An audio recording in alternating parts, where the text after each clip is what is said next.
भाइयों और बहनों, नमस्कार, जय जोहार।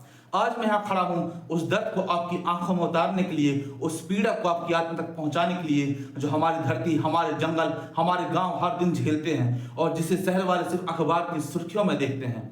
हमारे पूर्वजों ने इस मिट्टी को अपने खून से सींचा है। इस जंगल का हर पेड़, हर नदी, हर पत्थर हमारी पहचान, हमारी सांस है। लेकिन आज इन जंगलों में हमारी हंसी नहीं गूंजती, यहाँ कंपनियों की मशीनें गूंजती हैं। नेता आते हैं, अफसर आते हैं, बड़ी बड़ी गाड़ियां आती हैं, कागज के टुकड़े पर हमारी जमीन बेच दी जाती है और हमें कहा जाता है ये तुम्हारे विकास के लिए है। विकास, आखिर विकास का मतलब क्या है? हमारी जमीन छीनना, हमें घर से उजाड़ना और हमारे जंगलों को नष्ट करना। ऐसे विकास को मैं धिक्कारता हूँ। और जब हम सवाल करते हैं, जब हम ये कहते हैं कि हमारी जमीन है, तो कौन आता है? पुलिस। हमारी रक्षा के लिए नहीं, हमें डराने, दबाने, कुचलने के लिए।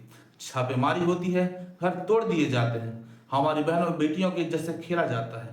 निर्दोष लोगों को नक्सली कहकर जेल में डाल दिया जाता है, सिर्फ इसलिए क्योंकि उन्होंने अपने जंगल से प्यार किया। चुनाव के समय नेता बड़े बड़े वादे करते हैं, स्कूल बनाएंगे, सड़क देंगे, पानी देंगे, लेकिन चुनाव खत्म होते ही नेता भी गायब, वादे भी गायब और हमारे सपने भी गायब।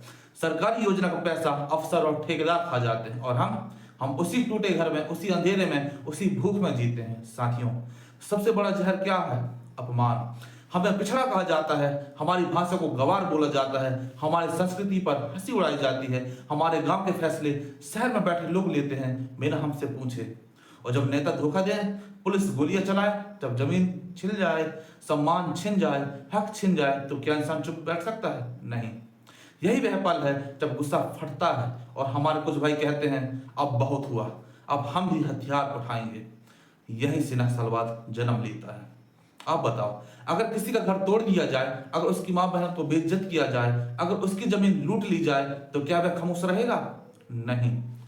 नक्सलवादी आते हैं और कहते हैं हमें तुम्हारी जमीन वापस दिलाएंगे, हम नेताओं और पुलिस को सबक सिखाएंगे, तुम्हारे जंगल में तुम्हारा राज चलेगा, बाहर वालों का नहीं। और फिर यही गुस्सा, यही दर्द, यही अपमान एक आदिवासी को बागी बना देता है। लेकिन साथियों, हमें यह भी सोचना होगा, क्या बंदूक का रास्ता हमें सच में आजादी देगा, या फिर यह रास्ता हमारे गांव को और खून और दुख और लाशों में डुबो देगा? सरकार कहती है नक्सलवाद देश के लिए सबसे बड़ा खतरा है, लेकिन मैं कहता हूं असली खतरा है वह अन्याय, वह लालच, वह भ्रष्टाचार जिसने नक्सलवाद को जन्म दिया।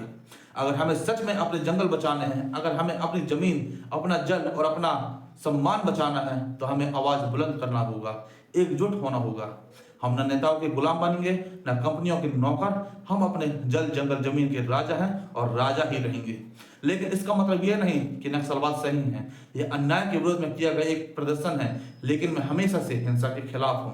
साथियों, नक्सलवाद भारत में एक उग्र वामपंथी आंदोलन है। इसकी शुरुआत किसानों, आदिवासियों और मजदूरों के हक और जमीन की लड़ाई के नाम पर हुई थी, लेकिन उस समय के साथ यह आंदोलन हिंसक विद्रोह और हथियारबंद संघर्ष का रूप ले चुका है। अगर हम इसके इतिहास पर नजर डालें तो इसकी उत्पत्ति 1967 में पश्चिम बंगाल के दार्जिलिंग जिले के नक्सलवाड़ी गांव से हुई। वहां स्थानीय किसानों ने जमींदार के खिलाफ विद्रोह किया और जमीन पर कब्जा करने का अभियान शुरू किया। इस आंदोलन का अगुवा चारू मजूमदार, कानू सन्याल और जंगल संथाल जैसे नेताओं ने किया। इसी गांव के नाम पर इसे नक्सल आंदोलन या नक्सलवाद कहा जाने लगा। आज नक्सलवाद का प्रभाव छत्तीसगढ़, झारखंड, उड़ीसा, बिहार, महाराष्ट्र, आंध्र प्रदेश, तेलंगाना और पश्चिम बंगाल के कुछ हिस्सों में देखा जा सकता है। इन क्षेत्रों को हम रेड कॉरिडोर के नाम से जानते हैं। लेकिन समस्या यह है कि अब यह आंदोलन केवल विचारधारा की लड़ाई नहीं रहा। नक्सलवादी हथियारबंद हमले करते हैं, पुलिस और सरकारी ठिकानों पर हमला करते हैं, सड़क और रेल मार्गों को उड़ाते हैं, अपहरण और फिरौती जैसी घटनाओं में शामिल होते हैं और विकास परियोजनाओं को बाधित करते हैं। वे स्थानीय आदिवासियों को अपने पक्ष में करके उन्हें सरकार के खिलाफ खड़ा करते हैं। भारत सरकार नक्सलवाद को देश की आंतरिक सुरक्षा के लिए सबसे बड़ा खतरा मानती है। इसलिए सरकार लगातार सुरक्षा अभियान और विकास योजनाएं चला रही है ताकि प्रभावित क्षेत्रों में शांति और विकास का माहौल बनाया जा सके।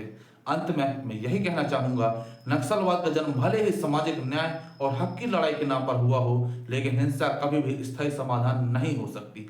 जरूरत है संवाद की, शिक्षा की, रोजगार की और विकास की, ताकि समाज में असमानता और अन्याय की जड़ें खत्म हो और बंदूक की जगह विश्वास का माहौल बने। जय जोहार।